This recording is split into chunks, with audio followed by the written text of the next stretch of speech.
बृहदारण्यक उपनिषद 3रा अध्याय 6ठा ब्राह्मण प्रारंभ हो रहा है। प्रसंग चल रहा है राजा जनक की सभा में। याज्ञवल्क्य ऋषि के साथ में अलग अलग विद्वान प्रश्न कर रहे हैं 1000 गायों को ले जाने के लिए। तो उसी श्रृंखला में अनेक विद्वानों ने प्रश्न किया, उनका उत्तर याज्ञवल्क्य ने दिया। उन उत्तरों से संतुष्ट होकर के सब शांत होते जा रहे हैं। अब प्रसंग आया है जो प्रसिद्ध संवाद है, और भी आएगा, दोबारा आएगा आगे, याज्ञवल्क्य और गार्गी के बीच में। याज्ञवल्क्य और गार्गी के बीच में ये संवाद चलेगा, प्रश्नोत्तर चलेंगे। और गार्गी के नाम से तो बहुत प्रसिद्ध है, जो याज्ञवल्क्य ऋषि से प्रश्न करती है। तो उसी गार्गी को लेकर के अभी इस छठे ब्राह्मण में प्रश्न प्रारंभ हो रहा है। अथ एनम गार्गी वाचक्नवी पप्रच्छ याज्ञवल्क्य इति उवाच यदिदं सर्वम् अप्सु ओतं च प्रोतं च कस्मिन्नु खलु आपः ओताश्च प्रोताश्च इति। अथ अब पीछे जो विद्वान ने प्रश्न किया था उसके बाद में एनम इस याज्ञवल्क्य ऋषि से गार्गी जो कि वाचक्नवी थी उसने पप्रच्छ, गर्ग के संतान को, गर्ग की जो संतान होगी उसको गार्गी कहेंगे, गर्गस्य अपत्यम गार्गी।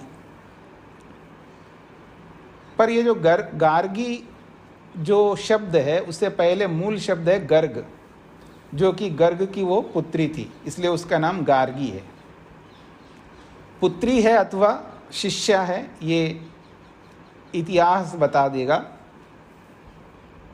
तो गर्ग को गर्ग क्यों कहते हैं, तभी आपको गार्गी का समझ आ जाएगा। गर्ग गोत्र तो बहुत प्रसिद्ध है, लेकिन वास्तव में इस गर्ग को गर्ग कहते क्यों? तो ग्री शब्द, ग्री धातु है, उससे ग प्रत्यय होकर के गर्ग बनता है। ग्री धातु है धातु पाठ में, और ग प्रत्यय करके गर्ग बनता है। गृणाति उपदिशति इति गर्गः। महर्षि स्वामी दयानंद ने गर्ग शब्द की व्याख्या की है। ये ऋषि के शब्द है, मैं जो बोल रहा हूँ। गर्ग को गर्ग क्यों कहते हैं? वो कहते हैं गृणाति, गृणाति अर्थात उपदिशति, यह स गर्गः। गर्ग को गर्ग इसलिए कहते हैं जो उपदेश करता है। ये जो उपदेष्टा होता है ये सर्वोत्कृष्ट व्यक्ति होता है। यूं तो उपदेश कोई भी करता है, माता पिता आचार्य चाचा चाची ताऊ ताई, जो कोई भी हमसे बड़े हों, यह बराबर के भी क्यों ना हो, या हमसे छोटे भी क्यों ना हो, चाहे अवस्था से किसी भी दृष्टि से, हर कोई व्यक्ति हर किसी को उपदेश करता है, लेकिन हर किसी को उपदेशक नहीं बोलते। जैसे पंकज जो कहते हैं ना, पंकज, पंकज जो भी कीचड़ में पैदा होता हो उसको पंकज कहेंगे, पर हर किसी को पंकज नहीं कहते हैं, कमल को बोल देते हैं पंकज, क्योंकि वो रूढ़ी हो जाता है। ठीक इसी प्रकार से उपदेशक हर किसी को नहीं बोलते हैं, यद्यपि हम सब उपदेश करते हैं। अभी मैंने गिनाया, माता से लेकर के हर कोई व्यक्ति, छोटा बड़ा किसी भी स्थिति में हर कोई उपदेश करता ही है, लेकिन सबको उपदेशक नहीं कहेंगे, उपदेष्टा नहीं कहेंगे, किसी व्यक्ति विशेष को ही तो कहेंगे ना। तो यहाँ ये जो गर्ग वो होता है जो उपदेश करने वाला, उपदेशक है, ये बहुत बड़ी पदवी है। और उस गर्ग की जो संतान है उसको गार्गी कहते हैं। इसका ये मतलब ये है कि परंपरा से देखो, गार्गी का नाम इसलिए क्योंकि वो उपदेष्टा थी, वो उपदेशिका थी, और उसका नाम दूसरा एक दिया है जो कि पिता का नाम है। वो तो गोत्र से नाम है गार्गी, और पिता जो है वो वचक्नु नाम है उनका, पिता का नाम है वचक्नु, वचक्नु उनके पिता का नाम है। और गार्गी का नाम है वाचक्नवी स्त्रीलिंग में, वचक्नु जो है पुल्लिंग में है पिता का नाम, और वाचक्नवी जो है वो स्त्रीलिंग में है। तो इसका एक दूसरा नाम दिया है वाचक्नवी, क्योंकि वो वचक्नु की पुत्री थी इसलिए वाचक्नवी है। लेकिन वचक्नु को वचक्नु क्यों कहते हैं ये भी थोड़ा समझने योग्य है। वच धातु से क्नु प्रत्यय करके वचक्नु बनता है, वच धातु है उससे क्नु प्रत्यय करके वचक्नु बनता है। तो वक्तीति वचक्नु, महर्षि स्वामी दयानंद सरस्वती जी ने इसका अर्थ किया है वक्ति अर्थात वदति। वक्ति का मतलब है वदति, वक्ति वदति इति वचक्नु, जो बोलने वाला है, प्रवक्ता। वचक्नु का मतलब है प्रवक्ता, बोलने वाला। एक ये भी अर्थ किया वाचालः, जो बहुत अधिक बोलने वाला होता है ना, जैसे आप भाषा में बोलते हैं बड़बड़ बड़ करता रहता है, बहुत बड़बड़ करता है व्यक्ति, बहुत बोलता है, तो वाचाल व्यक्ति संस्कृत में उसको वाचाला कहते हैं। तो जो बहुत अधिक बोलने वाला उसको भी वचक्नु कहते हैं, और वक्ति उपदेष्टा को भी वचक्नु कहते हैं। देखिए, गर्ग भी उपदेशक हो गया, उपदेष्टा हो गया, और वचक्नु का अर्थ भी उपदेशक है। और बुद्धि को भी कहते हैं, प्राज्ञा को, बुद्धि को भी, नॉलेज को भी वचक्नु कहते हैं। पर यहाँ वक्ता को कहा जा रहा है, तो बहुत बड़े वक्ता रहे होंगे तभी उस बहुत बड़े वक्ता की जो पुत्री है वो वाचक्नवी बनी है, और बहुत नाम उसका इतिहास में है, बहुत बड़ी बात है। तो ये है वाचक्नवी गार्गी, जो एकमात्र उदाहरण प्रश्नकर्ताओं में से एक स्त्री का यहाँ पर आया है। एक वो ऋषि है जो प्रसिद्ध है गार्गी। वैसे तो बहुत सारी ऋषिकाएँ हुई हैं, लेकिन याज्ञवल्क्य से जो प्रश्न किया है जिसने, उसका नाम है गार्गी वाचक्नवी। उसने यहाँ पर प्रश्न करना प्रारंभ किया है याज्ञवल्क्य से। क्या प्रश्न कर रही है वो सुन लीजिएगा। अतः एनम गार्गी वाचक्नवी पप्रच्छ। अब एनम इस याज्ञवल्क्य से गार्गी जो वाचक्नवी है उसने पप्रच्छ प्रश्न किया। क्या प्रश्न किया है? याज्ञवल्क्य इति ह उवाच। हे याज्ञवल्क्य, ये बताइए, यदिदं सर्वम अप्सु ओतम च प्रोतम च, यदिदं शरीरम, ये जो हमारा शरीर है, यदिदं से जगत को भी लिया जाएगा, पर यहाँ जगत को नहीं ले सकते हैं, अध्यात्म को ही लेना होगा। जगत में आगे आने वाली सारी बातें घटित नहीं हो पाएंगे। इसका तो विस्तार मैं बाद में करूँगा, पहले शब्दार्थ समझने का प्रयत्न करेंगे। तो कहते हैं यदिदं सर्वम, ये जो कुछ भी दिखाई दे रहा है हमें, ये अपसु ओतम च प्रोतम च, ये पानी में ओत प्रोत है।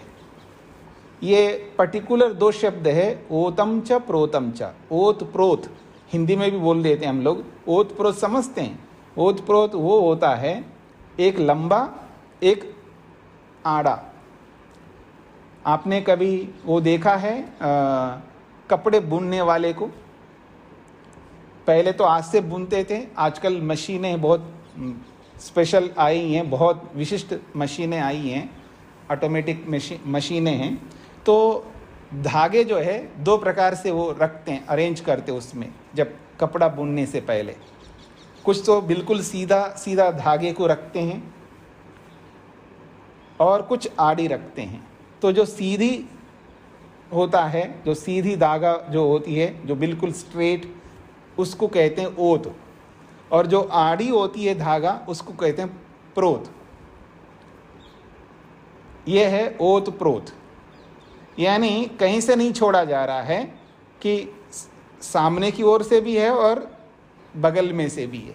तो एक प्रकार से ओत प्रोत का अर्थ होता है सब प्रकार से, सबके अंदर विराजमान या उससे युक्त। जैसे कपड़े से धागा युक्त है, कपड़े से धागा युक्त है। देखिए आपको आश्चर्य हो रहा है ना, धागा ही तो कपड़ा है, पर धागा जो है कारण है, कपड़ा तो कार्य है। मिट्टी तो है कारण, घड़ा तो कार्य है। तो ठीक इसी प्रकार ये जो कपड़ा है वो कपड़ा कैसा है? ओत प्रोत है, यानी धागे जो है सीधी भी है और आड़ी भी है, यानी सब प्रकार से धागों से युक्त है ये कपड़ा। जिधर भी देखो धागा ही धागा आपको दिखाई देगी। तो कहने का अभिप्राय है कि पूर्ण रूप से युक्त जब उसमें तन्मय हो जाते हैं, इसको कहते हैं ओत प्रोत है। परमात्मा सर्वत्र ओत प्रोत है, ऐसा बोल सकते हैं। या आप जब दूध पीते हैं, रात्रि को सोने से पहले यदि आप दूध पीते हैं, तो कोई दूध सीधा सीधा जो बिना उसमें कुछ मीठा आदि कुछ मिलाए बिना ऐसे पीता है, कोई मीठा मिला करके पीता है, कोई शुगर है, कोई कुछ ना कुछ ऐसा मिलाते हैं, कोई शहद भी मिलाते हैं। बस ये ध्यान रखना, गर्म दूध में नहीं मिलाना। तो कहने का अभिप्राय है जो उसमें जब मिलाते हैं तो घोल देते हैं उसको। अगर शुगर मिला दिया, उसमें मिश्री मिला दिया दूध में, तो और फिर चम्मच से उसको मिलाते हैं तो घोल देते हैं उसको। तो अब वो जो मिश्री है या शुगर है वो पूरे दूध में ओत प्रोत है, यानी सब और चला गया हो, सब दूध के साथ सबके साथ युक्त है वो। इसको कहते हैं ओत प्रोत। तो ये प्रश्न किया जा रहा है, यदिदम सर्वम, ये जो कुछ भी हमें दिखाई दे रहा है, ये सब कुछ अपसु ओतम च प्रोतम च, ये सब आप कहते हैं पानी को। ये सब कुछ जो भी दिखाई दे रहा है सब पानी में ओत प्रोत है, यानी जिधर भी देखो पानी पानी है। जो भी दिखाई देने वाला है वो पानी से युक्त है, उसके अंदर पानी विराजमान है। तो पानी में ही ओत प्रोत है, अर्थात जो दिखाई देने वाला है उसका जो आधार है वो पानी है, ये कहना चाहते हैं। अब ये तो बोल दिया उसने, गार्गी ने, पर उसका प्रश्न जो है वो आगे आगे हो रहा है। कस्मिन्नु खलु आपः ओताश्च प्रोताश्च इति, वो प्रश्न करती है ये जो कुछ भी दिखाई दे रहा है ये सब पानी में ओत प्रोत है, पर मेरा प्रश्न है ये याज्ञवल्क्य, आप ये बताइए ये पानी किस में ओत प्रोत है? कस्मिन्नु खलु आपः ओताश्च प्रोताश्च इति। आपः पुल्लिंग में, स्त्रीलिंग में और बहुवचन में, इसलिए ओताः प्रोता ये भी बहुवचन में है। तो कस्मिन्नु खलु आपः ओताः च प्रोताः च इति। हे याज्ञवल्क्य ये बताइए ये पानी किसमें ओत प्रोत है? उसने प्रश्न किया। अब याज्ञवल्क्य तुरंत उत्तर देने के लिए बैठे ही हैं, उत्तर देने के लिए ही तो तैयार हैं। जो भी प्रश्न करो ऑन द स्पॉट, उसी समय, कोई देरी करना नहीं, सोचना ही नहीं। तो कहते हैं वायो गार्गी इति, वो उत्तर देते हैं वायु में ओतप्रोत है पानी। फिर उसने प्रश्न किया कस्मिन्नु खलु वायोः ओतश्च प्रोतश्च इति। अब ये बताइए वायु किस में ओतप्रोत है? तो उसने उत्तर दिया अंतरिक्ष लोकेषु गार्गी इति। अंतरिक्ष लोक में वायु जो है ओतप्रोत है। कस्मिन्नु खलु अंतरिक्ष लोका ओताश्च प्रोताश्च इति। फिर ये बताइए अंतरिक्ष लोक किस में ओतप्रोत है? तो उसने उत्तर दिया है गंधर्व लोकेषु गार्गी इति। ये गंधर्व लोक में ओतप्रोत है ये अंतरिक्ष। फिर प्रश्न किया कस्मिन्नु खलु गंधर्वलोकाः ओताश्च प्रोताश्च इति। ये गंधर्वलोक कहाँ पर ओतप्रोत है? तो उत्तर देते हैं आदित्य लोकेषु गार्गी इति। ये गार्गी, ये गंधर्वलोक तो आदित्य लोक में ओतप्रोत है। फिर प्रश्न किया कस्मिन्नु खलु आदित्य लोका ओताश्च प्रोताश्च इति। ये आदित्य लोक किसमें ओतप्रोत है? तो उत्तर देते हैं चंद्रलोकेषु गार्गी इति। ये चंद्रलोक में ओतप्रोत है। फिर प्रश्न किया कस्मिन्नु खलु चंद्रलोका ओताश्च प्रोताश्च इति। ये चंद्रलोक किसमें ओतप्रोत है? तो उत्तर देते हैं नक्षत्र लोकेषु गार्गी इति। ये तो नक्षत्र लोक में ओतप्रोत है। कस्मिन्नु खलु नक्षत्र लोका ओताश्च प्रोताश्च इति। ये नक्षत्र लोक किसमें ओतप्रोत है? तो कहते हैं देवलोकेषु गार्गी इति। ये देवलोक में ओतप्रोत है। फिर प्रश्न करते हैं कि कस्मिन्नु खलु देवलोका ओताश्च प्रोताश्च इति। ये देवलोक किसमें ओतप्रोत है? तो कहते हैं इंद्रलोकेषु गार्गी इति। ये इंद्रलोक में ओतप्रोत है। कस्मिन्नु खलु इंद्रलोका ओताश्च प्रोताश्च इति। इंद्रलोक किसमें ओतप्रोत है? तो प्रजापति लोकेषु गार्गी इति। ये प्रजापति लोक में ओतप्रोत है। कस्मिन्नु खलु प्रजापति लोका ओताश्च प्रोताश्च इति। ये प्रजापति लोक कहाँ पर ओतप्रोत है? तो उत्तर देते हैं ब्रह्मलोकेषु गार्गी इति। ये ब्रह्मलोक में ओतप्रोत है। कस्मिन्नु खलु ब्रह्मलोका ओताश्च प्रोताश्च इति। ये ब्रह्मलोक किसमें ओतप्रोत है? तो वो उत्तर देते हैं सह उवाच गार्गी माँ अतिप्राक्षी। हे गार्गी अब नहीं पूछ सकते आप। स उवाच, वो याज्ञवल्क्य कहते हैं हे गार्गी माँ अतिप्राक्षी। अब इसके आगे मत पूछना, कहीं तो जाके रुकोगे आप, पूछते जाओगे, कहीं तो रुकना पड़ेगा ना आपको। इसलिए वो कहते हैं माँ अतिप्राक्षी, अब इसके आगे मत पूछना। अगर पूछोगी माँ ते मूर्धा व्यपतद, तेरी मूर्धा जो है गिर जाएगी, यानी तेरी मूर्धा जमीन पर आ जाएगी। फिर याद रखना, अर्थात मोटी भाषा में कहो तेरा सिर कट के जमीन पर आ जाएगी। इसलिए आगे मत पूछो। अनति प्रश्न्याम वै देवताम अतिपृच्छसि गार्गी। हे गार्गी तुम अनति प्रश्न्याम, न पूछने योग्य प्रश्न को आप पूछ रही हो। अनति प्रश्न्याम वै देवताम अतिपृच्छति, न पूछने योग्य देवता के बारे में आप प्रश्न कर रही हो। हे गार्गी माँ अतिप्राक्षी, इसलिए इसके आगे मत पूछ। इति, ऐसा याज्ञवल्क्य ने कहा है। ततः ह गार्गी वाचक नवी उपररामा। अब वो भी समझ गई, वो भी छोटी मोटी थी, स्त्री नहीं थी ना, वो तो बहुत बड़ी विदुषी थी, समझदार थी, पढ़ी लिखी थी, सब कुछ शिक्षा जिसने ग्रहण किया है, ब्रह्मवादिनी थी, ये सब कुछ था। तो तब वो चुप होकर के बैठ गई। उसको समझ में आ गया तो बैठ गई। अब उसको तो समझ में आ गया, अब हमें समझ में आ रहा है या नहीं आ रहा है ये समझना है जी। तो आइए पीछे चलते हैं। प्रारंभ हो रहा है कि गार्गी प्रश्न करती है कि यदिदम सर्वम अप्सु ओतम च प्रोतम च, जो कुछ भी ये जो दिखाई दे रहा है ये पानी में ओतप्रोत है। तो जो भी दिखाई दे रहा है का मतलब है हम इधर उधर क्यों भटके, इधर उधर हमें नहीं जाना है। देखिए, भगवान को समझने के लिए या आत्मा को समझने के लिए, आत्मा परमात्मा को समझने के लिए दो रास्ते हैं हमारे सामने। या तो अपने आप से समझ जाओ, अपने आप से का मतलब अपने शरीर से।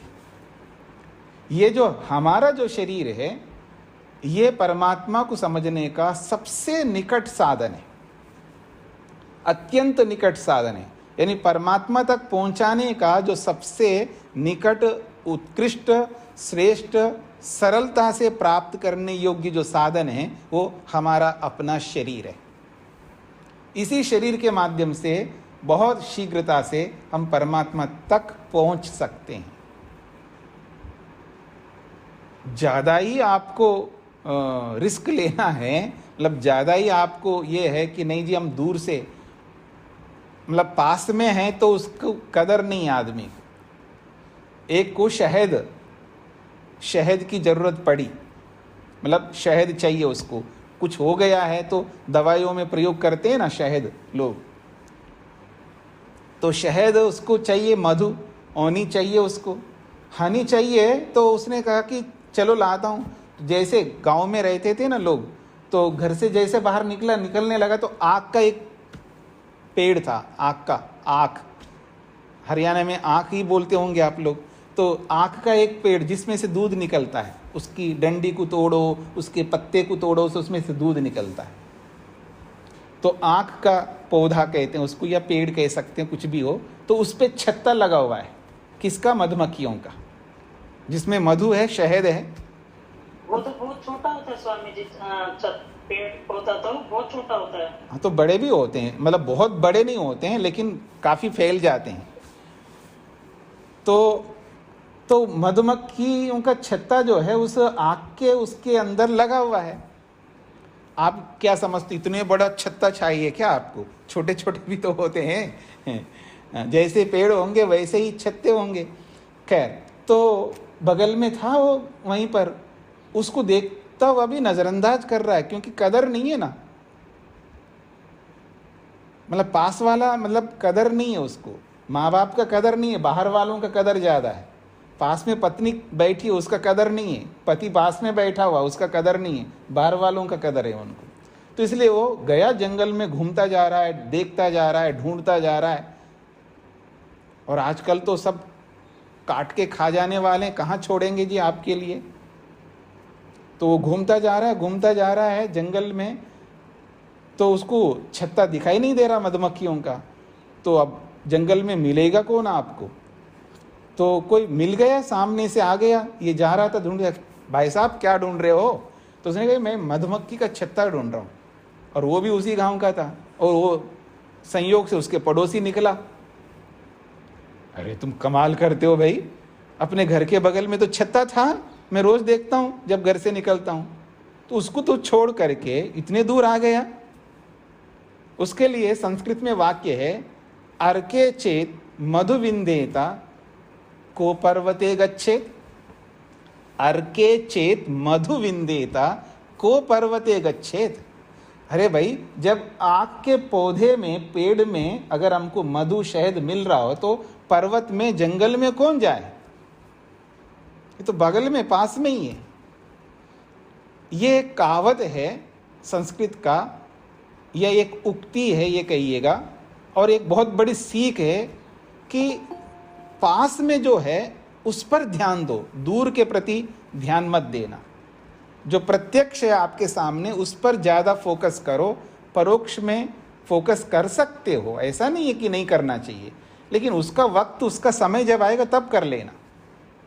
तो कहने का अभिप्राय है कि जब निकट का जो साधन है शरीर, इसके माध्यम से शीघ्रता से परमात्मा को जान सकते हैं। और दूसरा जो माध्यम है परमात्मा को जानने का, तो ये सृष्टि है, बाहर की सृष्टि है, उसके माध्यम से भी परमात्मा को जान सकते हैं। पर वो ज़्यादा कठिन लगेगा हमारे लिए। उससे भी जान सकते, इसमें कोई दोहरा ही नहीं है, दोनों उपाय है। उससे भी जान सकते हैं और इससे भी जान सकते हैं, वो आपके हाथ में है किससे आपको जानना है। तो इसलिए यहाँ पर यदिदम सर्वम, ये जो कुछ भी है, ये शरीर के बारे में बोला जा रहा है, क्योंकि सारी उपनिषदें, जितनी उपनिषदें हैं, ये अध्यात्म विद्या को जताना चाहते हैं। भौतिक विद्या को भी रखते हैं, लेकिन वो गौण है, अध्यात्म मुख्य है यहाँ पर।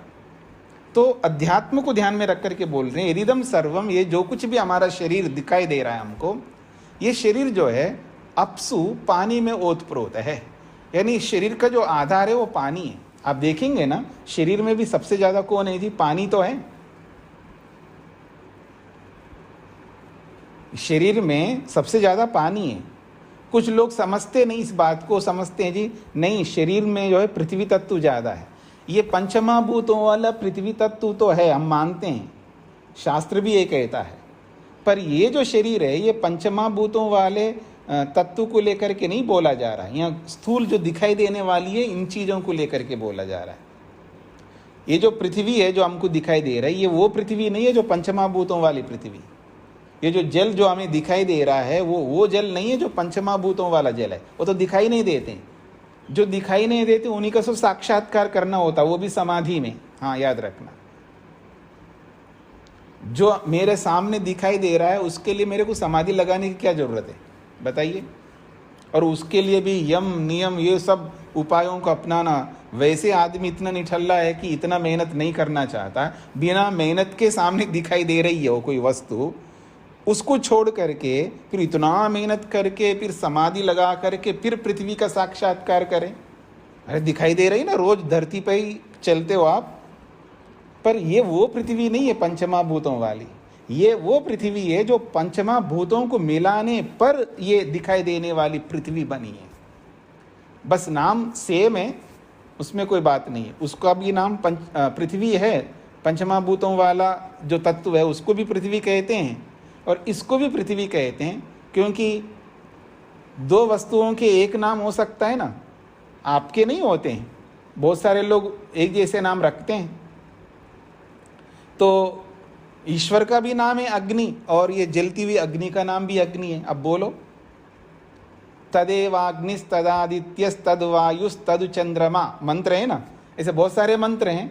तो जो नाम परमात्मा के होते हैं वही नाम जो है हमारे भी होते हैं। इंद्र परमात्मा को भी कहते हैं, बिजली को भी कहते हैं, विद्वान को भी कहते हैं, जीवात्मा को भी कहते हैं। ऐसे कितने लोगों के नाम होते हैं।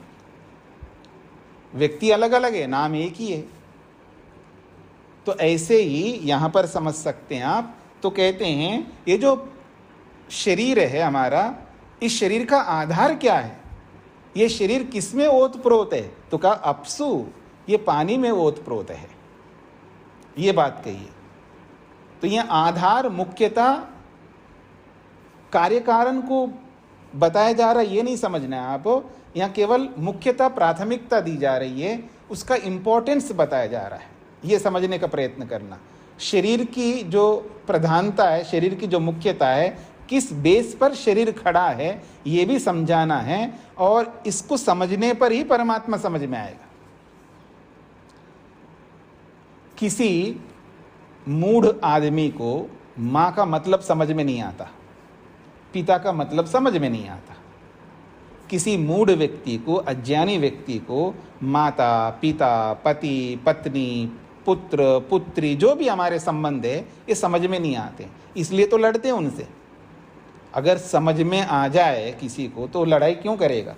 ना समझ व्यक्ति दुनिया में लड़ता है, चाहे वो मन से लड़े, चाहे वो वाणी से लड़े या शरीर से लड़े। जो लड़ता है, चाहे वो साधु लड़े या जो भी आप जैसे गृहस्थी लोग लड़े, जो भी लड़ता है, जिस विषय पे लड़ता है, उस विषय में उसको बोध नहीं है। मैं सभी विषयों की बात नहीं कर रहा हूं। जिस विषय को लेकर के जो भी लड़ता हो, चाहे वो कोई भी हो, ABCD, इसका अर्थ है उस विषय में वो नासमझ है, मूढ़ है, अज्ञानी है। और जानकार है तो लड़ नहीं सकता आदमी। लड़ वो ही रहा होता है जो अनजान व्यक्ति है, अज्ञानी व्यक्ति है, मूढ़ व्यक्ति है। तो इसलिए यहां पर कहा जा रहा है कि ये जो इंपॉर्टेंस हैं, जो मुख्यता प्रामुख्यता है, उसको अगर समझने लग जाए हम लोग तो परमात्मा बहुत आसान है समझना। तो कहा जा रहा है ये जो शरीर है, इस शरीर जो है, इसका जो आधार है ये पानी है। पानी पर ही ये शरीर खड़ा है। समझ में आ रहा है? प्रश्न ये है, ये पानी का आधार बताइए, ये गार्गी पूछते ही है। तो उत्तर देते हैं वायु। वायु इसका आधार है, वायु के आधार पर पानी है। अब शरीर में वायु क्या है जी? प्राण। प्राणी तो वायु रूप है, यानी वायु का ही रूप प्राण है।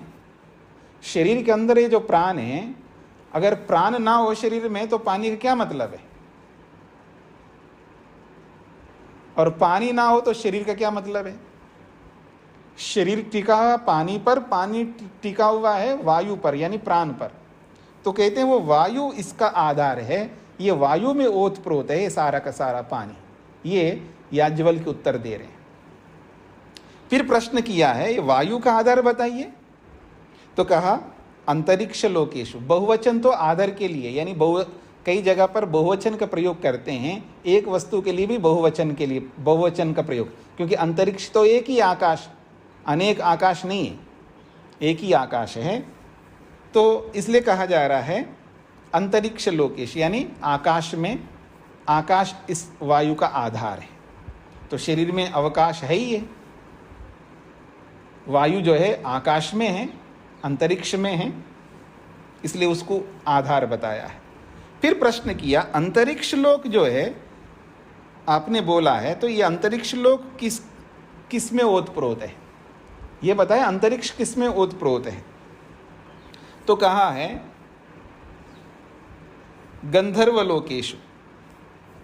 गंधर्व लोक, गंधर्व कहते हैं, गंधर्व शब्द के बहुत सारे अर्थ होते हैं। पीछे भी गंधर्व को लेकर के वेद मंत्रों की व्याख्या में भी आया है गंधर्व।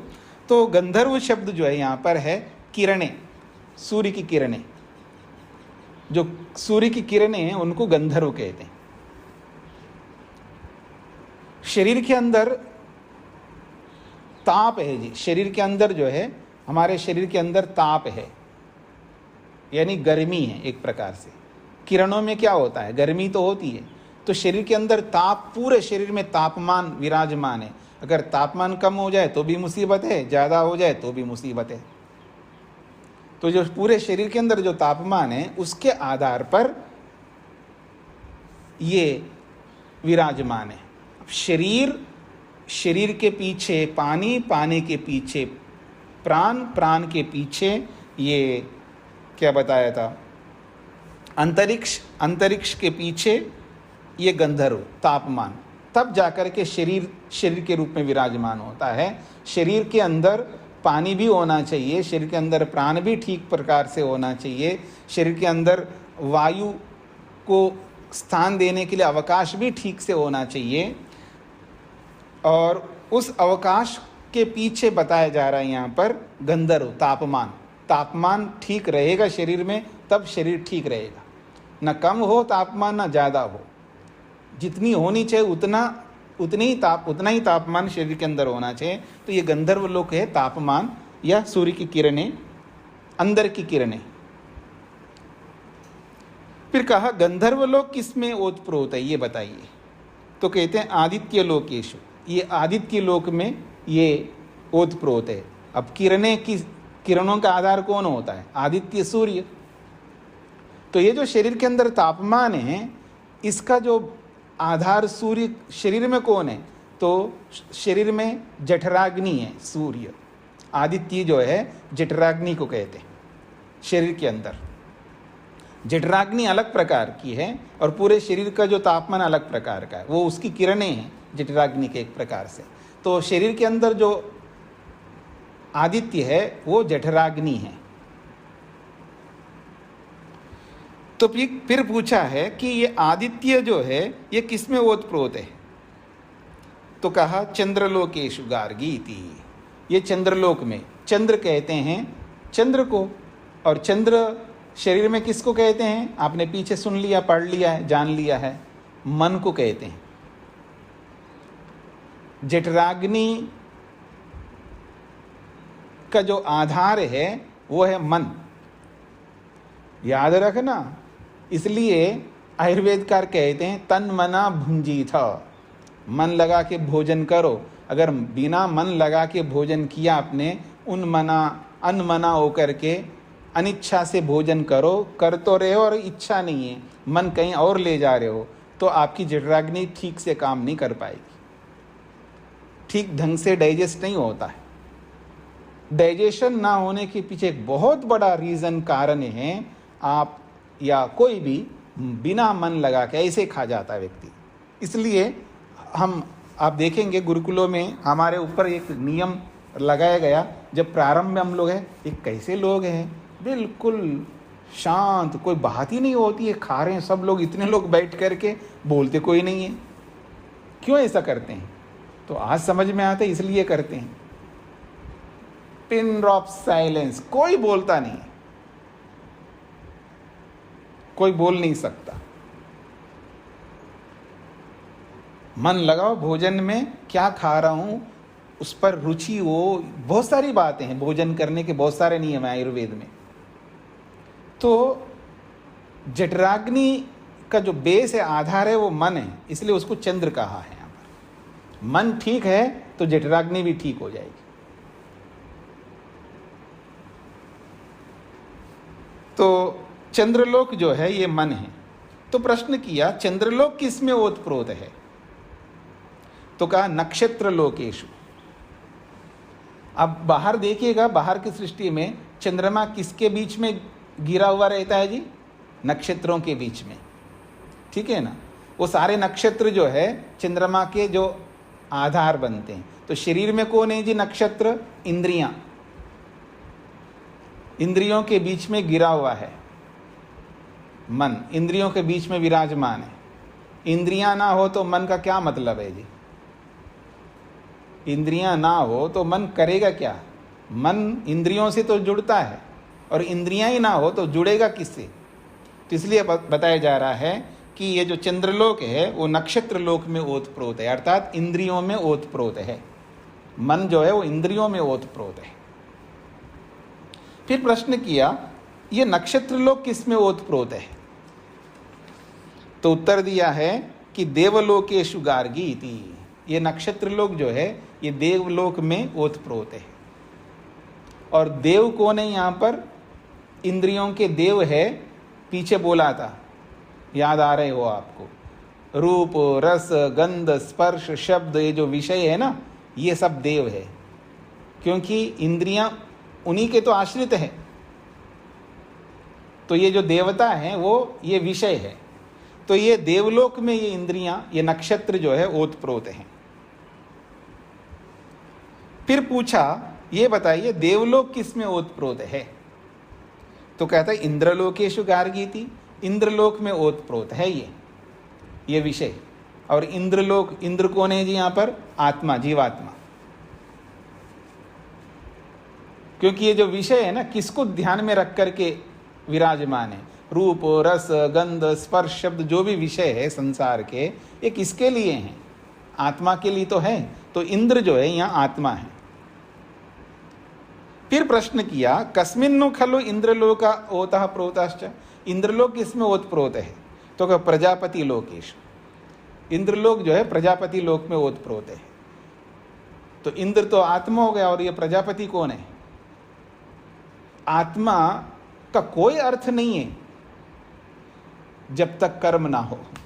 प्रजापतियां कर्म है। ये जो प्रजापति है यहाँ पर, प्रजा का पालक, आत्मा का पालक जो है ये कर्म है। कर्म ही हमें पालित करते हैं। आज जो कुछ भी हम लोग हैं, हम के रूप में तभी है जब हमारे कर्म होंगे। हाँ, याद रखना। अगर किसी को आप सन्यासी के रूप में देखें, वानप्रस्थी के रूप में देखें, या ब्रह्मचारी के रूप में देखें, या गृहस्थी के रूप में देखें, ब्राह्मण के रूप में, क्षत्रिय के रूप में, वैश्य के रूप में, शूद्र के रूप में देखते हैं, तो किस आधार पर देखते हैं आप बताइए? आत्मा तो सेम है, एक सबका एक जैसा है।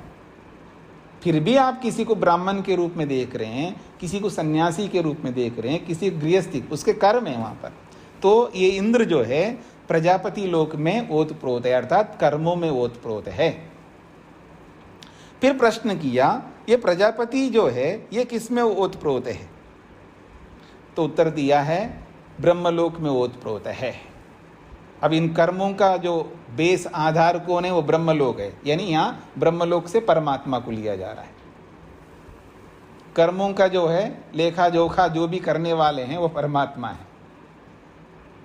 कर्म उसी के आश्रित रहते हैं, परमात्मा के आश्रित। आप कुछ भी कर लो जी, आप कुछ नहीं कर सकते, बस आप इतना कर सकते, कर्म कर सकते। उस कर्म का फल आप नहीं ले सकते। अगर आप ही लेने लग जाएंगे ना, अगर आपको लेने का अधिकार मिल जाए तो आप कितना ही बुरा कर्म करके अच्छा ही फल लोगे आप। आपको तो फल लेने का अधिकार आपको मिल गया है। जैसे बच्चे लोग होते हैं घर के अंदर, छोटे बच्चे, अगर कोई चीज मात्रा में है तो माँ नहीं कहती बेटा जाके ले, बेटा मैं देती हूं अभी रुक जा, ठीक है ना।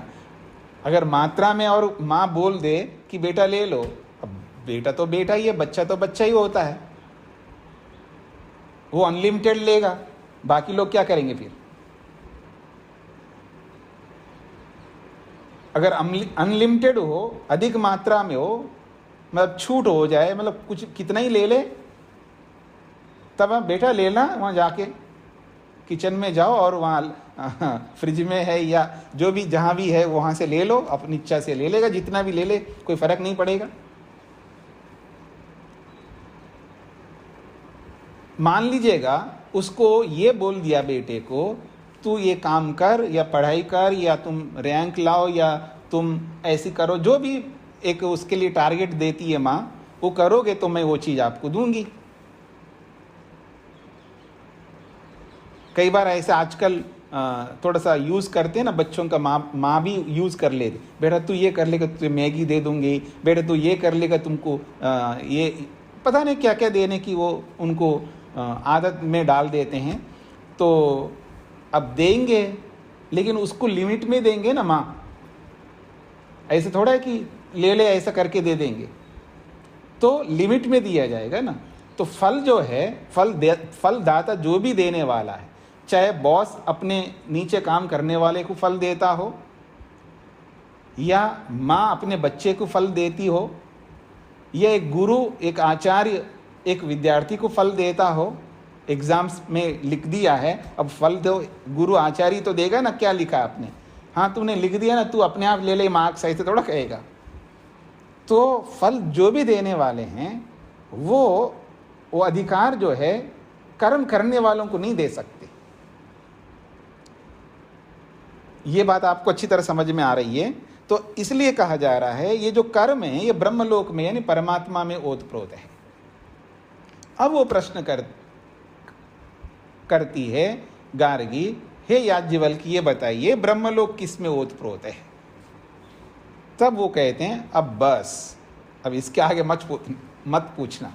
ऐसे कैसे पूछ सकते आप? ऐसे थोड़ा है कि आप कुछ भी पूछो और सबका उत्तर होता है। प्रश्न करने का एक लिमिटेशन है, एक परिधि है, एक सीमा है, यहीं तक आप पूछ सकते, इसके आगे नहीं पूछ सकते आप। अब आधार का आधार नहीं होता है, बेस का बेस नहीं होता, मूल का मूल नहीं होता है। मूल का मूल होता है, लेकिन अंतिम कहीं तो जाकर के एक मूल रहेगा ना। अंतिम मूल को भी अमूल कर दो तो फिर वो तो कहीं रुकेगी नहीं श्रृंखला। इसी को कहते हैं शास्त्र में अनवस्था दोष, यानी न रुकने वाली व्यवस्था, यानी अव्यवस्था। व्यवस्था हमेशा हर जगह होती है, अव्यवस्था कहीं भी नहीं हो सकती, और अव्यवस्था कहीं भी हानिकारक ही होती है। अव्यवस्था में कभी सुख नहीं हो सकता, सुख कहीं पर भी हो वो व्यवस्था में ही होता है। तो कहना चाह रहे हैं कि ब्रह्मलोक किसमें ओतप्रोत है? तब वो याज्ञवल्क्य कहते हैं नहीं, हे गार्गी माँ अतिप्राक्षी, तुम इसके आगे नहीं पूछ सकती है, ये अंतिम हो गया। यदि तुम फिर भी पूछने लगेगी तो वो कहते हैं माँ नहीं पूछना, अगर पूछोगी ते मूर्धा व्यपतत, तेरी मूर्धा जो है, मूर्धा कहते सिर को, तेरा सिर कट के जमीन पर आ जाएगा। वैसे कट करके जमीन पर नहीं आएगा, ये बातचीत है। ये जो मैंने बोला था ना पीछे अनेक बार, वाक्य 3 प्रकार के होते हैं। अविधा में लक्षणा में और व्यंजना में। यहां व्यंजना में है, तेरी मूर्धा कट के जमीन पर आएगी, इसका ये मतलब है, इसको व्यंजना में ले लो, तुमको सिर नीचा करना पड़ेगा। मैं नहीं चाहता तू अपना सिर नीचा करे, सिर उठा करके जीना सीखो, सिर नीचे करके मत जीना। तो सिर नीचा ना करना पड़े, यानी बेइज्जती का कारण नहीं बनो, ये इसका अभिप्राय है। तो कहा ते मूर्धा व्यपतत अनति प्रश्न्याम वै देवताम अति पृच्छसी। अनति प्रश्न्याम, न पूछने योग्य प्रश्न को तुम, वो भी ऐसी देवता के बारे में, एक ऐसे देव के बारे में तुम पूछ रहे हो जो न पूछने योग्य प्रश्न, उसको आप पूछ रही हो। हे गार्गी, माँ अति प्राक्षी, बस करो, अब नहीं पूछना इसके आगे। इति, ऐसा बोल करके वो रुक गए याज्ञवल्क्य। ततः, उसके बाद, हा, निश्चित रूप से, गार्गी वाचक्नवी उपररामा, उसको समझ में आ गया, संतुष्ट हो गई और वो चुप होकर के बैठ गई। ये है गार्गी के द्वारा प्रश्न। ये बहुत संक्षेप से है, इसके आगे जब उसका एक बार और क्रम आएगा वो देखना, तब उसका पांडित्य आपको समझ में आएगा। ये भी बहुत बड़ी बात है। ये जो भी प्रश्न किया है साधारण प्रश्न नहीं है। ये तो जब व्यवहार से जब इसको समझने लगेंगे हम, तब पता लगेगा आपको कितने कठिन प्रश्न किया है इसने। व्यवहार में शरीर को, अपने पानी को, अपने प्राण को, ठीक है ना, अपने अंतरिक्ष को, हमें अपना अंतरिक्ष समझ में नहीं आता है।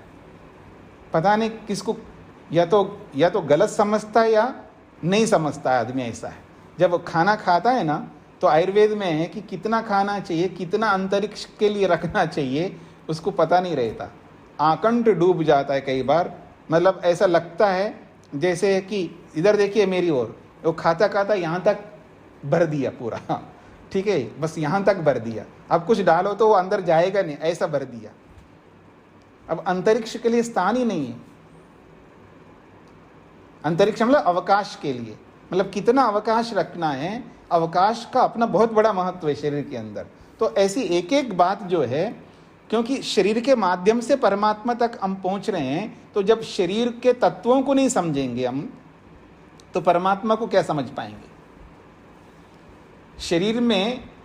शरीर के तत्वों का मतलब मैं ये नहीं कहना चाह रहा हूँ एज ए साइंटिस्ट के रूप में आपको समझो कि इसमें क्या सेल हैं, इस सेल का क्या मतलब है, वो नहीं है। मोटा मोटा जो भी बताया जा रहा है, इतना तो हमें समझना ही होगा शरीर के बारे में। तो शरीर को इसलिए सामने रख करके ईश्वर तक पहुंचाया जा रहा है, ये आसान है, बहुत सरलता से हम समझ पाएंगे इस बात को। इसलिए ये सारी बातें कही है कि भगवान जो है, ब्रह्म जो है, परमात्मा जो है, ये जो भी बताएगा इन सबका आधार है, बेस है, वो मुख्य है, उस पर फोकस हमें करना है, तभी परमात्मा समझ में आएगा। ये तब परमात्मा समझ में आएगा जब इन सबको समझते हुए वहाँ पर पहुँचेंगे। इनको बिना समझे वहाँ तक नहीं पहुँच सकते। ये सब सीढ़ियाँ चढ़ते जाना होगा, ऐसे एकदम नीचे से ऊपर डंप नहीं कर सकते हम लोग, इतना सामर्थ्य नहीं हमारे पास। हाँ, कोई कर सकता है तो पिछले जन्म में उसने मेहनत किया होगा, इस जन्म में नहीं करे तो पिछले जन्म में किया होगा। ऐसा कोई विरला ही, रेयर में ऐसा होता है, उसको कुछ करना नहीं पड़ता, बस किसी चूहे को देख करके उसको समझ में आ जाता है, किसी बूढ़े आदमी को, मरते हुए आदमी को देख करके उसको समझ में आ जाता है, किसी बीमार आदमी को देख करके समझ में आ जाता है वो पिछले जन्म में मेहनत किया उन लोगों ने। तो वो कोई होता है, विरला ही होता है, हर किसी को नहीं समझ में आता है। दसियों बार हॉस्पिटल में भयंकर स्थिति में रह करके आ जाता है, फिर वैसे ही हो जाता है। एक हमारे सहयोगी थे, जब हम लोग अजमेर में रहते थे, तो मैंने उनके बारे में बोला भी था, अभी वो नहीं रहे, उनको भयंकर शुगर। और वो आदमी, ऐसे आदमी को मैंने जीवन में कभी नहीं देखा है, इतने शौकीन थे खाने में और खिलाने में। आए दिन हम परेशान होते थे कि कितने बार ये विशेष भोजन खाएंगे हम गुरुकुल में ब्रह्मचारियों के लिए, और कभी ये बनवा रहे हैं, कभी वो बनवा रहे। लोगों को पकड़ते थे, खुद भी और अपने बेटियों से, अपने जो भी परिवार वालों लोगों को, तेरा जन्मदिन है, वहाँ गुरुकुल में बच्चों को खाना खिलाओ, तेरा ये है, उसको वहाँ खिलाओ। ऐसे परिवार के लोगों को पकड़ करके भोजन करवाते थे। परिवार वाले समाप्त हो गए तो बाहर के लोगों को पकड़ते थे, इतने खिलाते थे। और स्वयं खाते थे, और भयंकर शुगर, और मिठाइयाँ बहुत अच्छी बनाते। तो हम जाते थे, जब जाके देखते थे किचन में, क्या कर रहे हो जी? मैं बस चख रहा हूँ। वो मिठाई चख रहे होते, और बनते बनते कई बार चखते, और आधा किलो मिठाई खा जाते, समझ रहे हैं, चखते चखते। और ऐसे कई दिन तक खाते हैं, फिर हॉस्पिटलाइज्ड हो जाते। हाँ, हॉस्पिटलाइज्ड, भयंकर परिस्थिति में। फिर वहाँ कई दिन तक रहते हैं, फिर ठीक होकर के आ जाते, फिर वापस शुरू करते हैं। ऐसे करते रहे। अब वो नहीं रहे, चले गए। उनका नाम भगवान सहाय। आप में से कई लोग जानते हैं जो बैठे हैं यहाँ पर क्लास में। तो नाम भगवान ही है उनका, लेकिन ऐसे खिलाने वाले को कभी केवल खिलाते नहीं थे, स्वयं भी खाते और खिलाते। तो हम कई बार हॉस्पिटलाइज्ड होकर के आते हैं, फिर भी हमको समझ में नहीं आता, और एक आदमी दूसरे की बीमारी को देख करके समझ में आ जाता है। ऐसे तो विरल ही होते हैं, हर किसी को समझ में आना बड़ा मुश्किल होता है। तो कहने का अभिप्राय ये है कि इन बातों को समझ करके क्रियात्मक रूप से समझना है, केवल शब्दों से हमें नहीं समझना है। शब्द तो समझे हैं, हम पहले से ही समझे हुए हैं। आई नो, मेरे को सब पता है, ऐसे जो हम लोग बोला करते हैं ना, सब पता है हमको। जब पता है तो पर दुखी क्यों हैं, स्ट्रेस में, टेंशन में क्यों आते हैं, हताश निराश क्यों होते हैं, शोकग्रस्त क्यों होते हैं, क्लेशों से ग्रस्त क्यों होते हैं, अपना आपा खो देते हैं, क्यों ऐसा होता है? क्योंकि समझ नहीं पाए।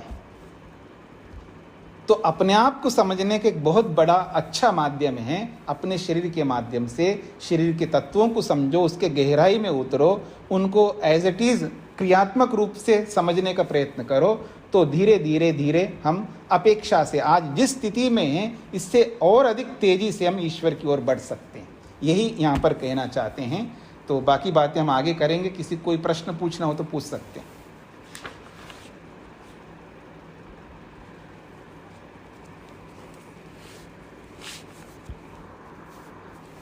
हाँ जी, किसी का प्रश्न है कोई? अच्छी बात है, आज अवाक हो रहे हैं, प्रश्न नहीं है तो अच्छी बात है।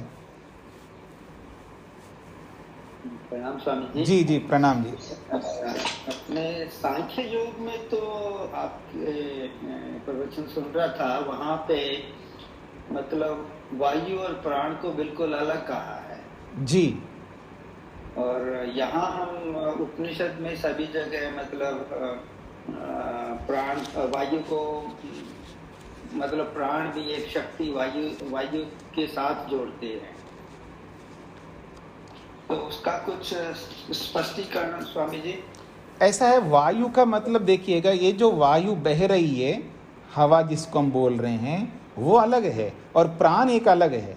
पर जैसे अविद्या है तो अविद्या के कई भेद हैं, ऐसे वायु के कई भेद है। वायु भी एक प्रकार की नहीं है। बाहर आप ऊपर जाएंगे तो अलग अलग गैसेस के रूप में कितने प्रकार है वायु के, और ये जो बाहर बहने वाली वायु एक अलग प्रकार की है। जैसे ऑक्सीजन है, ऑक्सीजन अलग है, उसको वायु नहीं कह सकते, पर ऑक्सीजन का कारण वायु है, इसमें कोई दोहराई नहीं है, लेकिन वायु नहीं कह सकते ऑक्सीजन को। ठीक इसी प्रकार से समझ लेना, मोटे तौर पर प्राण अलग वायु अलग है, लेकिन कार्य कारण संबंध है उसमें, उसके कई रूप हैं। और जो मूल वायु है, जो पंचमहाभूतों वाला जो वायु है, वो बिल्कुल अलग है ये जो बहने वाली वायु से। तो इसलिए अलग अलग इस रूप में बोला गया है। तात्विक रूप से अलग नहीं बोलना चाहते वहां पर, कार्य रूप में तो अलग अलग है ये सब। जी जी स्वामी जी, उसमें आपके सांख्य के उपदेश में तो ऐसा ही समझ में आया कि जो प्राण शक्ति है बिल्कुल वो अलग है, उसका वायु से, इवन सूक्ष्म वायु तत्व से कोई लेना देना नहीं। देखिए, वहाँ की अलग प्रकार की व्याख्या है। आप इसी उपनिषद के बाद जो इसी की जो व्याख्या है, उपनिषद की व्याख्या जो वेदांत है, वेदांत में भी ये प्राण शब्द को लेकर के बहुत लंबी चर्चा आएगी, आप पढ़ेंगे तो वहाँ पर भी यही बताया। क्योंकि प्राण शब्द से बहुत सारे अर्थ लिए जाते हैं ना। प्राण शब्द से आत्मा को लिया जाता है, प्राण शब्द से परमात्मा को लिया जाता है, प्राण शब्द से वायु को भी लिया जाता है, प्राण शब्द से ये जो श्वास प्रश्वास चल रहा है उसको, तो कई अर्थ होते प्राण के, तो इसलिए वहाँ पर अलग अर्थ ही बताया जाएगा। और उपनिषद की व्याख्या जो आप पढ़ेंगे आगे वेदांत दर्शन के रूप में, उसमें भी आप प्राण शब्द को लेकर के बहुत लंबी चर्चा है, तो उलझ जाते, जब प्राण को लेकर के जब भी चर्चा होती है अक्सर उलझन आ जाती है, वहाँ पर डिसाइड करना, निर्णय करना बड़ा मुश्किल होता है, कठिन लगता है।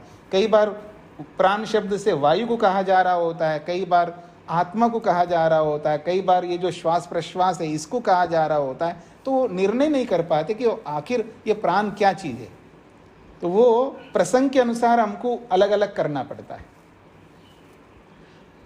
जी स्वामी जी, मतलब आपने सांख्य में तो वो कह दिया कि भाई जो प्राण है जिसके कारण आत्मा प्रकाशित हो रहा है जी, सारा शरीर भी प्रकाशित है, तो वो तो मतलब अहंकार तत्व से शायद निकला हो।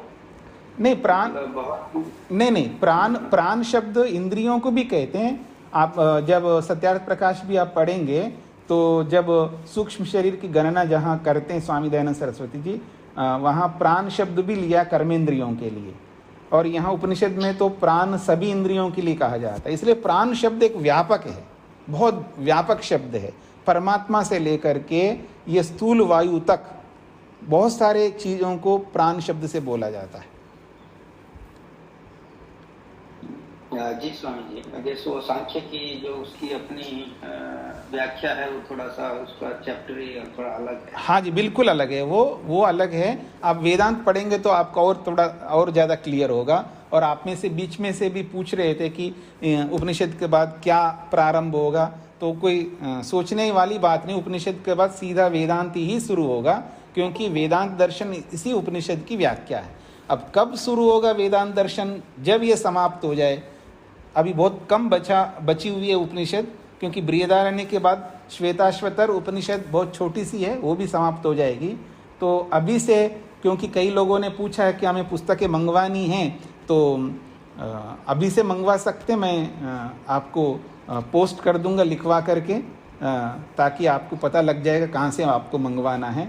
तो 1-2-4 दिन में मैं वो करवा दूंगा, आपको ग्रुप में मिल जाएगा कहाँ से मंगवाना है, तो वो पुस्तक आप मंगवा लीजिएगा, वेदांत दर्शन। वैसे भी मैं मौखिक भी बोल देता हूँ, ब्रह्ममुनि परिव्राजक की पुस्तक है वेदांत दर्शन, स्वामी ब्रह्ममुनि परिव्राजक। अब उसका जो पब्लिशर है झज्जर से भी उसको छापते हैं, पता नहीं झज्जर से मिलेगी नहीं मिलेगी। हिसार से भी किसी एक साधु ने अपनी ओर से छपवाई थी, नहीं तो आप rishi.com में जाकर के उनसे मंगवा सकते हैं। ये जो rishi.com है, जो आपको पहले भी बोला था, नंबर भी शायद मैं देख करके बोल सकता हूँ आप। हाँ स्वामी जी, हाँ जी, हाँ जी, स्वामी जी वेदऋषि.com आप बोल रहे हैं ना? हाँ, ऋषि नहीं, वेदऋषि.com। जी जी जी जी जी जी जी स्वामी जी, उनसे मंगवाई थी पुस्तक, तो वो आपके शिष्य हैं, वो आप बता रहे थे कि वो मैं स्वामी जी का शिष्य हूँ। हाँ, मतलब हमसे तो बहुत सारे लोग पढ़े हुए हैं जी, तो उनमें से वो भी एक हैं। तो आजकल वो पुस्तक बेचने का ही काम करते हैं, तो वो गृहस्थी हैं, पुस्तकों को बेचने का ही उनका मुख्य काम है। तो वो वेदऋषि.com है उनका, तो उनके यहाँ से आपको मिल सकती है पुस्तक, इधर उधर जाने की बजाय उनके यहाँ से, क्योंकि आप घर बैठे बैठे आप मंगवा सकते हैं कोई भी। तो वेदऋषि.com में जाइए और उनको कहिए स्वामी ब्रह्ममुनि परिव्राजक की पुस्तक वेदांत दर्शन हमको चाहिए। वो शायद अगर हिंदी में भी होगा तो हिंदी में भी ले सकते, पर हम जो पढ़ाएंगे वो संस्कृत से पढ़ाएंगे। संस्कृत में साथ में हिंदी नहीं लिखी हुई है, तो उसका हिंदी अनुवाद अलग से पुस्तक अगर होगी तो दोनों आप मंगवा सकते हैं, हिंदी और संस्कृत के दोनों मंगवा सकते हैं। वो स्वामी ब्रह्ममुनि जी के ही दोनों मिलेंगे आपको। जी जी, आचार्य जी नमस्कार। नमस्ते तो जी। आप संस्कृत और हिंदी की बात कर रहे हैं या जिस भी लेखक की बात हो रही है, लेकिन अगर ये जो आप पढ़ाएंगे हमें वेदांत दर्शन, तो चाहे किसी की भी व्याख्या हो, वेदांत दर्शन तो वही होगा ना जो एक वेदांत दर्शन है। दर्शन तो वही है माता जी, सूत्र वही होंगे, लेकिन जब आप जिस व्याख्या को लेकर के, तो वही होंगे ना। मैं इसलिए पूछ रही हूँ कि मेरे पास पहले से पुस्तक है तो वो उसकी नहीं है जिनकी आप बता रहे हैं। हाँ तो ठीक पर है, मतलब आपके पास पहले से लाख रुपए है तो इसका मतलब ये थोड़ा है कि दूसरा लाख आपको नहीं चाहिए, तीसरा लाख नहीं चाहिए आपको, पांचवा लाख नहीं चाहिए, बस 1 लाख से संतुष्ट रहेंगे आप। तो अगर वेदांत दर्शन की जितनी भी पुस्तकें मिल जाए ले लेने में क्या आपत्ति है माता जी। और फिर मैं जिस पुस्तक से पढ़ाऊंगा आपको मेल नहीं खाएगा, जिससे आप देखोगे आप ढंग से नहीं पढ़ पाओगे। मेरी बात को समझने का प्रयत्न करना। मेरे कोई आपत्ति नहीं, आप किसी भी वेदांत किसी भी लेखक का आप रख सकते हैं और कितने ही लेखकों का आप रख सकते हैं। कौन है आप में से जो म्यूट नहीं करके रखते हैं? ये माता जी का ही है। तो माता जी आपके पास जो भी वेदांत दर्शन है उसको आप रखिएगा, उसको पढ़िएगा, लेकिन मैं जिस व्याख्या को पढ़ाऊंगा ना, मैं संस्कृत से पढ़ाऊंगा और वो व्याख्या वाली पुस्तक आपके पास नहीं होगी तो आप देखेंगे कैसे, समझेंगे कैसे? स्वामी जी इसको संस्कृत ज्यादा ना आती तो क्या करेगा? तो उसके लिए मैंने विकल्प बताया है ना कि जैसे अभी मैं श्लोक को देख करके तो पढ़ा रहा हूं मैं, तो आप श्लोक को देख करके पढ़ा रहा हूं तो उससे समझ। अनुवाद है ना हमारे पास। ठीक है, अनुवाद तो अलग अलग प्रकार की है ना, पर मैं जो व्याख्या कर रहा हूँ उस अनुवाद के हिसाब से नहीं कर रहा हूँ ना, तो मैं अपनी व्याख्या कर रहा हूँ। मैं श्लोक देख रहा हूँ, श्लोक की व्याख्या अपनी व्याख्या कर रहा हूँ ना। वो अनुवाद को मैं भी तो पढ़ता भी नहीं हूँ, इस पुस्तक में जो अनुवाद लिखा है उसको पढ़ता भी नहीं है, मैं श्लोक की व्याख्या अपनी ओर से कर रहा हूँ। तो ऐसे ही वहाँ पर जो सूत्र होंगे, सूत्रों की जो व्याख्या होगी संस्कृत में होगी, उस व्याख्या को पढ़ाऊंगा मैं, वहाँ केवल सूत्र को। माता जी पहले मेरी बात को सुन लीजिएगा।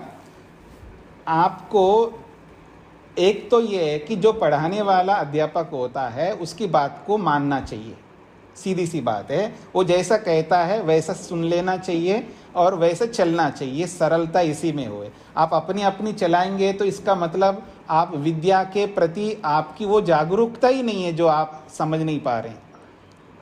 तो अध्यापक ये चाहता है जिस पुस्तक से वो पढ़ाता है वो पुस्तक सबके पास होनी चाहिए, सीधी सी बात तो ये है। बाकी आपकी इच्छा, आप कुछ भी रख लीजिएगा और कैसे भी पढ़ लीजिएगा, और मैं देखने के लिए तो आऊँगा नहीं आपके पास में आप वो पुस्तक रख कर के पढ़ रहे हैं नहीं पढ़ रहे हैं, आप सुन रहे नहीं सुन रहे हैं। क्योंकि बहुत सारे लोग तो अपना वीडियो खोल के ही नहीं रखते हैं, तो मेरे को पता भी नहीं लग रहा होता है कि आप लोग कैसे बैठ के सुन रहे हैं या क्या कर रहे हैं। तो वो आपके ऊपर निर्भर करता है, आपके विद्या के प्रति आपकी कितनी निष्ठा है वो आपके ऊपर ही निर्भर करता है। पर अध्यापक यही चाहता है कि जिस पुस्तक से वो पढ़ा रहा है उस पुस्तक को सबके पास होनी चाहिए, बस सीधी सी बात ये है। बाकी आप जान लीजिएगा जैसा आप चाहते हैं। हाँ जी, और किसी को कोई प्रश्न है तो पूछ सकते हैं इस पुस्तक के बारे में, नहीं तो इसको विराम दे देते हैं। स्वामी जी स्वामी जी हाँ, विजय माता जी बोलिए। सांख्य दर्शन पढ़ते हैं तो हमारे पास उदयवीर जी की भी साथ में है, तो वो सुनने के बाद तो हम उदयवीर जी के भी जो भाषा है उसको भी हम पढ़ते हैं तो सरल हो जाता है। तो इसके लिए वेदांत के लिए भी कोई है? हाँ, वो उदयवीर शास्त्री जी के तो सभी दर्शन है, उसमें कोई आप मैंने बोल दिया कि के लिए पहले सुन लीजिएगा। के लिए कौन सा दे?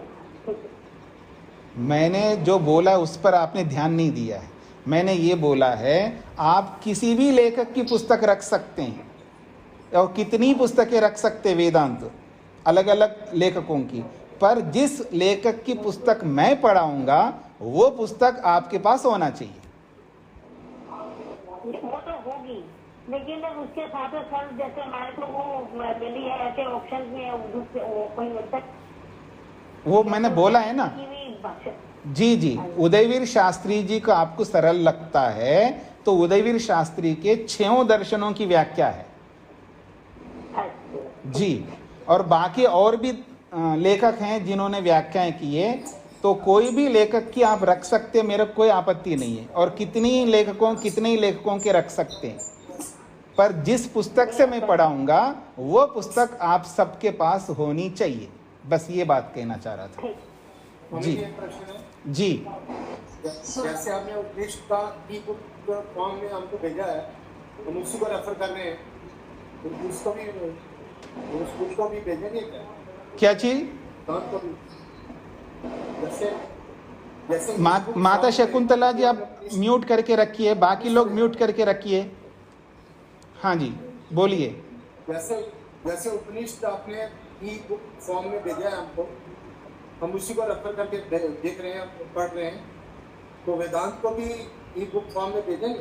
हाँ, अगर मिल जाएगी कहीं ई बुक के रूप में तो भेज दूंगा, नहीं मिलेगा तो मैं कैसे भेज पाऊंगा जी। अगर उसकी पीडीएफ अगर कहीं से मेरे को मिल जाती है तो भेज दूंगा, उसमें कोई आपत्ति नहीं है। अगर नहीं मिलेगी तो मैं कह नहीं सकता, लेकिन पुस्तक तो होनी चाहिए जी। तो इसको यहीं पर भी। हाँ हाँ सरस्वती जी बोलिए। स्वामी जी, स्वामी ब्रह्ममुनि जी का मतलब सेपरेट संस्कृत है और सेपरेट हिंदी है क्या? हाँ जी हाँ जी, हिंदी केवल संस्कृत? हाँ जी हाँ जी, क्योंकि उन्होंने संस्कृत में ही लिखी है, और आप जैसे लोग जो संस्कृत नहीं आती है लोगों ने कहा होगा उनको, तो उन्होंने कुछ दर्शन उन्होंने तो सभी पुस्तकों के ऊपर लिखा है, संस्कृत में ही लिखा है, लेकिन किसी किसी का उन्होंने हिंदी भी लिख दिया उसकी, तो वो अलग पुस्तक है वो। अच्छा, उसी में है तो हमें थोड़ा आसानी रहता था इसलिए। अब कोई बात नहीं है, आदमी एक फ़ोन से काम चलाने वाला भी होता है, कोई कोई दो दो फ़ोन रखता है, तो ऐसे आपको दो पुस्तकें रख सकते हैं, उसमें कोई बात नहीं है जी। नमस्कार स्वामी जी। स्वामी जी हाँ जी। और तो पहले दिल्ली में थे वेद मुनि जी, अब तो वो गांधीनगर चले गए। कौन वेद मुनि जी? वो जो वहाँ दिल्ली से हमने पुस्तक मंगाई थी। अब वो कहाँ रहे थे ये तो मेरे को नहीं पता माता जी, आप जहाँ भी रहते होंगे मैंने आपको पता बता दिया है, उसके माध्यम से आप मंगवा सकते हैं, और आप चाहते हैं तो मैं उनका नंबर भी दे सकता हूँ, अभी बोल देता हूँ आपको, आप देख लीजिएगा। स्वामी जी वेद मुनि जी ब्रह्मलीन हो गए, 2-3 दिन हो गए।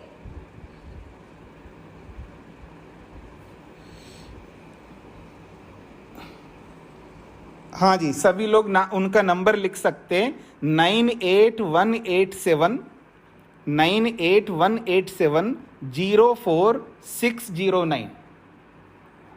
स्वामी जी वेद मुनि जी ब्रह्मलीन हो गए, 2-3 दिन हुए, फेसबुक पे आया है। माता जी आज भी आया हुआ है। वो बात छोड़ दीजिएगा, जो मैं बता रहा हूँ उसको सुन लीजिएगा। फोन तो वही सुनेंगे, मैं थोड़ी सुनूंगी। अच्छा हाँ जी, फिर बोल देता हूँ मैं। अच्छी बात है जी माता जी। 9818704609। हाँ, अब माता वेदमती जी जो बोल रही है वो सन्यासी अलग है माता जी, जिनके बारे में आप बोल रहे हैं वो मैं भी जानता हूँ उनको। वो अभी उनका शरीर त्याग हो गया है 2-3 दिन पहले। वो वेद क्या नाम था उनका, तो वो अलग व्यक्ति है, और जो अभी जो माता जी पूछ रही है वो दूसरे के बारे में पूछ रही है। तो वो सब छोड़ करके पुस्तक जहाँ पर भी मिलती हो वहाँ से ले लीजिएगा जी। एक बार फोन नंबर फिर से रिपीट कर दीजिए। अब जब मैं रिपीट कर रहा था तब तो आपने माना नहीं है, ठीक है। ठीक है, अच्छी बात है, अच्छी बात है। नाम बोलो, नाम भी तो बोलो ना। ऋषिदेव नाम है उनका। लेखक का नाम बोलो, लेखक का। अच्छा, लेखक माता जी वो स्वामी ब्रह्ममुनि परिव्राजक है। ब्रह्ममुनि। हाँ जी, ब्रह्ममुनि परिव्राजक। परिव्राजक सबके साथ लगा रहे हो क्या? माता जी वो जैसे सरस्वती लिखते हैं तो दो तीन प्रक्रिया हैं सन्यासियों की, कोई सरस्वती लिखते, कोई परिव्राजक लिखते हैं। तो ये स्वामी ब्रह्ममुनि परिव्राजक जो है ये परिव्राजक परंपरा के थे, कोई सरस्वती परंपरा के, ऐसे अलग अलग परंपराएं चलती है, तो वो परिव्राजक परंपरा के थे। स्वामी ब्रह्ममुनि जी हमारे गुरुदेव के गुरु रहे, सन्यास उनसे ही लिया है, और इसलिए हमारे गुरु जी का नाम भी स्वामी सत्यपति परिव्राजक है, और स्वामी सत्यपति परिव्राजक से मैंने संन्यास लिया, इसलिए मेरा नाम भी विश्वंग परिव्राजक है। ऐसा ये परंपराएं चलती है जी। अच्छा जी, बहुत धन्यवाद जी। ओम